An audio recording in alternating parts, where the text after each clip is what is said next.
Esse aqui é um vídeo muito interessante, ele é um arquiteto, esse Michael, vou até já... Esse aqui é o Michael, ele é um arquiteto e ele vai analisar todas as mansões Wayne. Vamos lá? Parece ser bem interessante, a evolução das mansões, né? Hi, I'm Michael Weitzner, and I've been an architect for over 35 years. Today, we're going to look at every live-action depiction of Wayne Manor and how it has evolved over time. Of course, Batman started as a comic strip created by Bill Finger and Bob Kane in Detective Comics in 1939. So let's peek at the source material before we jump into the screen portrayals. So this was how Wayne Manor was portrayed in the early comics. So here's everything that jumps out at me. It's sort of in a Spanish mission style with the stucco and the arched Olha a windows. diferença. It's got this red tile roof compared to all the grandiose palaces that Bruce Wayne is later depicted as living in. This one is extremely modest. Even the windows just underneath this roofline appear to be like they're in a low-ceilinged attic space. So this is just a modest suburban house. Nothing grandiose, nothing luxurious like you would expect a billionaire Bruce Wayne to live in. The first live-action version É bem simples mesmo, né? is from the serial in 1943, simply titled Batman. High atop Eu one of nunca the assisti. hills which ring the teeming metropolis of Gotham City, Nunca assisti a esse large daí, não house tenho nem rears ideia. its bulk against the dark sky. Hidden headquarters of America's #1 crime fighter, Batman. So this dark and mysterious photo, and that you can't see a lot, but what you can see... Vou dar uma pausa aqui rapidão. Eu acho, se for o caso, a gente até pode assistir aqui um dia, que esse Batman aí, ele já tá até em domínio público. E se ele tiver em domínio público e tiver aqui no YouTube, a gente consegue assistir alguns episódios aqui, caso seja interessante. Se eu achar, aí a gente assiste. Beleza? Are these two gables, which implies that there's two wings to the house. So typically, a pitched roof has a ridge beam, and then it has rafters to create the pitch. And at the end of that roof is the wall, and this is the gable. So obviously the house has gotten much bigger than what was depicted in the comic. And it also has É visível que a casa é maior. spires and É uma mansão mesmo. Nesse caso é uma mansão pra valer. And you could see this one large dormer coming off this gable on the left. So not only is the image dark, but the series has a dark side as well. Frankly, this was made as an anti-Japanese propaganda film in the middle of World War II and has some very racist depictions of Asian people in it. Next, let's look at Wayne Manor from Batman and Robin in 1949. So here's what jumps out at me. It's just Aí já volta a ser uma casa normal, igual a primeira lá. Windows on the second floor with their little shutters and they're double hung with their 6/6 windows. You could see neighbors walking by. There's not even a fence that sort of walls it off from the rest of the community. Does that setup sound right to you? No, it doesn't. É que assim, tudo vai de orçamento, né? Dark and mysterious. This is a sunny and happy suburban depiction of Wayne Manor. So this house has a long history in film and television. This is the Lindsay house on Blondie Street on the Warner Brothers back lot. Bewitched was filmed here. Dennis the Menace was filmed here. The Three Stooges filmed some stuff here. And in fact, it was Danny Glover's house in the Lethal Weapon movies. Next, let's take a Entendeu? look Já é a casa padrão de filmes. Bruce Wayne from the Isso aí é o mais conhecido de todos, eu acho, né? De séries. So there's a lot going on in this house. It's got the double gables like we saw from earlier. It's got this stone bay with an entrance below between them. And the entrance implies a grander entrance that one would use to enter into some big courtyard. And it has this crenellated silhouette of what appears to be like a bat, which I don't believe is intentional, but nonetheless, once you see it, you can't unsee it. It appears to be a collegiate Gothic. Acho muito difícil aqui. É aquilo, é a questão de orçamento. Eles não montaram essa casa para a série. Made from clinker brick. Those are the bricks that in the kiln stuck to other bricks, and when they're broken apart, they become very irregular, which gives it a very textured, articulated feel. And it's got these coins at the corners, which were actually begun by the Romans to reinforce the corners of brick structures. But in this case, it's purely decorative. Desculpa, nos conhecemos? Meu nome é Abby. Travis Maddox. Desculpa. Essa cantada por acaso funciona? Nunca funcionou. Mas é sincera. Você não... Foi mal. So they use this motif of decorative limestone detailing, and you could see it on the gables that Posso extend controlar past the o roof. See it in this a medallion, and you can propaganda, see it né? in the sills and the frames on the windows and the lintel. Grander level of luxuriousness, specifically because it's more materials and more workmanship and just more labor. Although the show is goofy, it's somewhat campy. Someday she just can't. Ele é bobo, né? It's a really Mas é bem grand legal. and quite beautiful house, and it's much more consistent with what we'll see as we move forward. Next up is Batman director Tim Burton. So here's Aí já é os This filmes. is Aí já clearly agora já a muda. castle. It's got these crenulations, which is indicative of a castle from the Middle Ages. And then it's got these flanking wings, which have this really ornate Gothic feel to them, with the stained glass windows and the fine stonework and all this beautiful ornamentation. So this is actually Nebworth Esse House, daí which já, was já, built já for tem the jeito de Lytton castelo family, mesmo. Já... starting in the Middle Ages. And one of the descendants of that family is Edward Bulwer Lytton, who was a writer and coined the phrase, "The pen is mightier than the sword." So if the last house was a grand residence, this is now a palatial estate. So in terms of the Batman story, this is truly an ancestral home. Do you like eating in... Aí agora faz sentido com os Wayne. Essa daí faz todo sentido igual a outra Next up, da série. Tim Burton returns and returns.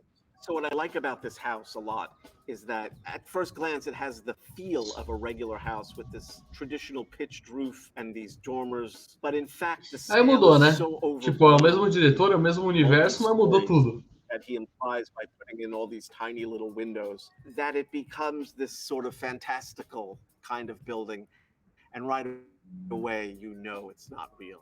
He's using a whole series of styles to portray a very spooky and mysterious kind of building. The building has this tripartite feeling to it with these three towers, and the central tower being the entrance, and a little different than the towers at the edge. And it has this wacky arrangement of these tiny little dormers, which is where the staff would live in a house like this, up in the attic, and they're just placed sort of all willy-nilly. You could see more detail on this building on another model version of it, which is sitting in a fish tank in the film. Ó, que legal. Ready? I think I'll take the stairs. E para você entrar na Batcaverna, você precisa ficar com até aqui molhado só para entrar na entrada secreta da Batcaverna. Precisava daquele secador de mão que tem banheiro de shopping para funcionar. Ou uma toalha sempre à disposição. O pessoal vai na casa do Bruce e fala: ué, mas por que tá a toalha do lado do aquário? Ah, né? Porque os peixes gostam de ficar pulando e tal. É, as coisinhas.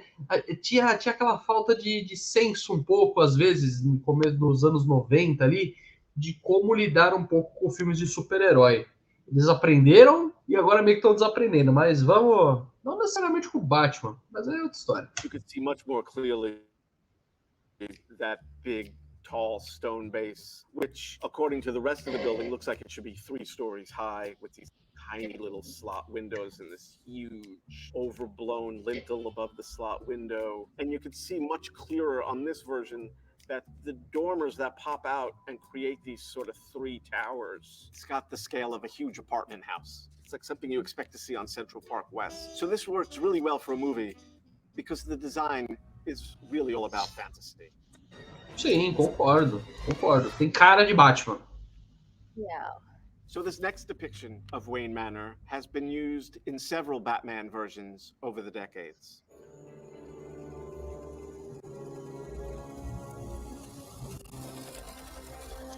Aí já começa a galhofa, né? Wayne Manor. Starting from the top, it's got the silhouette of the chimneys, and they're all paired. It's got the pitched roof with the dormers. It has this very sort of detailed stone balustrade separating the roof line from the rest of the building. It's got these two wings flanking the Qual é a central preferida piece de of the building. vocês? It has these punched Até agora, windows that pelo are menos. framed in stone, and it has this entrance that we've seen before that implies a grander entrance into a court, but in this case has been reduced just to a double door with an arch. And it has a waterline, this stone cornice that ties the entire thing together. And this is a collegiate style building, but in this case, it's much more stripped down with very little ornament, although it is quite large and you could see it's on a vast estate.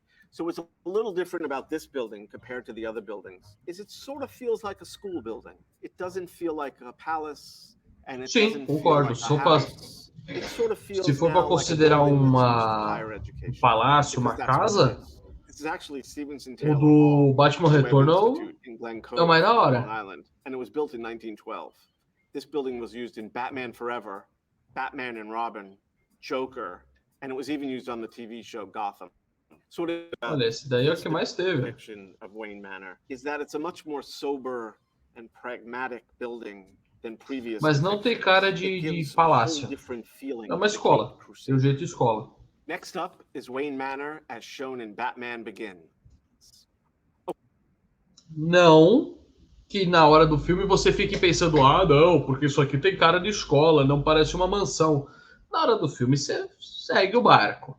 Mas assim, parando para analisar mesmo, do Batman Retorno até agora, que é aquele castelão, o Tim Burton ele manda bem nesses assuntos. Funciona bem. Agora indo pro Batman Begins, que é outro palacião. Okay, so here's everything that jumps out at me. Once again, we've gone to a grand palatial Parece estate. So this o is palácio actually a da revival of Rainha Elizabethan and Elizabeth. Jacobean style, which is all stone, and it has this distinctive horizontal banding. So it gives it this feeling that the building is stacked. And this is actually meant more towers in Aí, eu England, falei, ó. and it was built for the Rothschild family in the 1850s, and it was designed by Joseph Paxton, the famous architect who built the Crystal Palace for the World Exhibition in 1851 in London. And the other thing that Elizabethan buildings are known for are their very long galleries, which in this case is over here to the right. And these galleries were used to display art. And in fact, Rothschild, who built this house, built it for that same reason, to show off his great art collection. So the Rothschilds were one of the richest families in the world at this time. And so this house, like Nebworth House, gives the impression of how rich and wealthy Bruce Wayne is supposed to be. Tá, nesse quesito faz sentido. E assim, né, a gente não pode esquecer que tem outra propaganda. Propaganda atrás da outra, desculpa.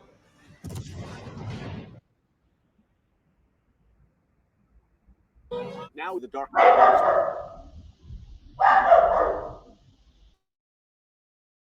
Right away, you notice this is an interior view. So Wayne Manor burned down in the last film. Everything my family, my father built. The Wayne legacy is more than bricks and mortars. And now Batman is living in this penthouse in Wayne Tower. So this is in fact the lobby of a Mies van der Rohe building in Chicago. And so out the window, all this stuff is just green screened in to make it appear as if it's up in the air and is a penthouse apartment. And what leads you to believe that it's a lobby is the great ceiling height that you can see here. It appears to be, 25 feet tall. The other thing that sort of implies that this is the ground level and not a penthouse is that if it were a penthouse, these columns really wouldn't need to be this big because they'd only be supporting the roof. They wouldn't be supporting all these multiple floors like they would have to in a lobby. The other thing that makes it seem like a Mies van der Rohe design is this very simple ceiling treatment with these very small recessed lights, and that ceiling extends out to the covered colonnade beyond. The thing about Mies van der Rohe is he was a modern architect, very minimalist. In fact, he coined the term less is more. And so now Batman, instead of living in these really ornate and luxurious homes, is now living in this sort of more elegant, refined, stripped down minimalist sort of environment. So the views that were depicted out the windows in the previous image were actually filmed on the 39th floor of the Royal Sonesta Hotel, also in Chicago. And they also used the Royal Sonesta for the exterior shots of the apartment. Throw a party, Wayne, I'll give you that. So here's a view of the Royal Sonesta Hotel in Chicago. It's almost a pretty good match in terms of the colonnade along the edge here and the roof extending out beyond the É que a building. ideia And by desse the way, Batman aí é you ser know mais that the interior realista e shot tal. was not really filmed here, because in this shot you can see there's these Existem clerestory windows above the main propostas windows, diferentes and para in that esses previous Batmans. shot, Cada Batman, that's às not vezes um visible. Batman mais So gótico, às vezes um Batman windows mais are realista. actually just windows that are up high above the main bank of windows, and they actually have their origin in Gothic architecture. In Gothic churches, they were the windows above the side aisles in the main hall. Okay, let's look at the very next film, The Dark Knight Rises. So in this film, Bruce Wayne lives in another Ele palatial estate, reconstruiu. and this one, in actuality, is Wallerton Hall, and this is a real Elizabethan building. It's ironic that this is being portrayed as the rebuilt home after the fire, because Mentmore Towers was based on this building, Wallerton Hall. What will you do? Ué, não? Rebuild it. Just the way it was, brick for brick. Ah, tá. Porque é outro So this is a real palácio. Elizabethan building built in the era of Queen Elizabeth I in the 1580s, and it was designed by Robert Smithson. So obviously, using these two Elizabethan buildings and Mies van der Rohe, Christopher Nolan has very good taste in architecture. Next up is Wayne Manor, as seen in the Zack Snyder films. So Aí this agora vai ser o... building, which is supposed to be Wayne Manor, is way in the distance, but you can still see a few things. So obviously, this is a classical building informed by Greek architecture, and the way you could see that is right here at the center of this facade, there's the pediment being supported by the four columns. And in this version... Só que essa versão aí já seria o projeto para ser a sede da Liga da Justiça. Aí já é outra pegada, porque ele tem que ser largo, ele tem que ser grande, para caber todo mundo da Liga, que não aconteceu. Mas a ideia era essa. Wayne Manor also burns down, and we can get a closer view of it in the next image. So here you can see more of the architecture of the building. So again, you see that Greek temple facade in the middle, and then you see these sort of two flanking wings with the paired pilasters or pillars at the edges, creating this sort of entranceway on either side. And you can see the very strong entablature along the top, and everything else is sort of burnt out. So there is some CGI going on here to make it feel like a ruin. But in fact, it really is a ruin. This is Sutton Scarsdale Hall, designed by Francis Smith in the 1720s, which makes it a Georgian building. And Georgian-style buildings quite often employed Que Greek legal, não elements. sabia And desse it's a detalhe. ruin because it was actually sold to developers in the early 1900s who stripped the entire interior, including the roof, and sold it all off. It had these grand interiors with these beautiful oak panels. And one of the people who bought some of the interiors were William Randolph Hearst, and he was going to use these beautiful wood panels to decorate his Hearst castle, but in fact never ended up doing that and sold it to others who then used it as the interiors in other films. Now we come to The Batman, starring Robert Pattinson as Bruce Wayne. So once again, now we have a tower. Ah, tem esse outro Batman. So this is what jumps out at me, starting at the top. It's got this really ornate, Art Deco-y, Gothic silhouette, which is really quite common for a lot of Essa early daí eu nunca parei pra prestar muita atenção skyscrapers nessa and mansão, as né? the building Nunca... moves down, it becomes more stripped down as it gets closer and closer to the ground. And by the time it hits the sidewalk, it's really just a very stripped down mid-century modernist design, albeit with this sort of classical colonnaded entrance. So I suspect this is not a real building just because of this sort of amalgamation of styles. And in fact, one can't help but notice that they use the silhouette of a bat at the very top with his wings extended. So in this case, you could tell it was intentional Esse because you know it's sim, not a real. esse sim, eu tenho certeza que é que essa silhueta de um morcego é real, diferente da série do Batman. Desse daí, porque aí fica mais fácil de fazer, né? Building. So what this appears to me is actually a piece of Chicago that was then enhanced with CGI. To the left, it appears to be Michigan Avenue, and we're looking north, and you can see the sunken railroad tracks. And in fact, off here to the right, you can see the Frank Gehry designed band shell. So the top being really ornate like this sort of reminds me of some of New York skyscrapers like the American Radiator building that have these really ornate tops to the building. The other thing that's sort of reminiscent of is a Gothic bell tower, like you would see at Riverside Church. And that's interesting because when we look at the interior, it's filled with Gothic elements. Okay, so this is Batman's lair. And if it's not the interior of a Gothic church, it's a really good forgery. And what strikes me about it is the overbearing ornament that's sort of reminiscent of bat wings you can see here. These almost look like the legs of a bat that's standing and its wings are extended. And it has this very lacy, spidery stonework that's still in the sort of Gothic language. One could almost feel that they're almost like stalagmites and stalactites that you would find in a cave, like the Bat Cave. So I think the filmmakers are doing that intentionally, but then at the same time, they give you this big, really big window at the right to let you know that it's still a modern building. The idea is that Batman lives in this very dark and mysterious cave-like place, which is very reminiscent of the very first image. So in the early 20th century, when a lot of these skyscrapers were built, they were built o que faz sentido, você traz de volta aqueles elementos clássicos do Batman. To really show off their sort of wealth and power, and quite often they did these really ornate, beautiful boardrooms on the interiors. And this sort of is reminiscent of that, but it's taking it to a whole other level. So the last thing I want to say about this building is that the address of the building in the film is 139 Kane Avenue, a reference to Bob Kane, one of the co-creators and illustrator of the original Batman comic. So those are all the architectural details I noticed in the live action depictions of Wayne Manor. Let me know what you think in the comments below.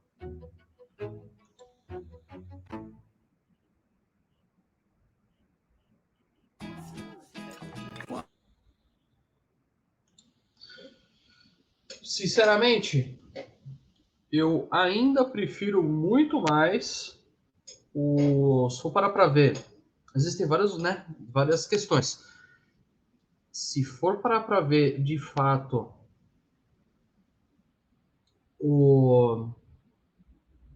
qual seria o que mais representa o Batman como personagem em quadrinhos, eu colocaria o do Batman o Retorno. Achei muito bonito aquele castelo, de fato, sabe? É um castelo, é imponente, faz sentido com a família Wayne. Agora, se for parar para ver mesmo, naquela pegada mais realista que o Nolan estava querendo fazer, aí já eu gosto bastante daquele apartamento que o Bruce tem no centro da cidade. O que faz mais sentido levando em consideração que é o Batman. O Batman ele tem que estar no centro da cidade para resolver o problema e não lá no interior. Você entendeu? O Batman não tem que estar a 25 quilômetros do centro da cidade, ele tem que estar no centro para resolver o problema mais fácil. Qual mansão você acha que mais combina com o Batman? Ou melhor, qual mansão foi a sua favorita dos filmes? Deixa aqui nos comentários.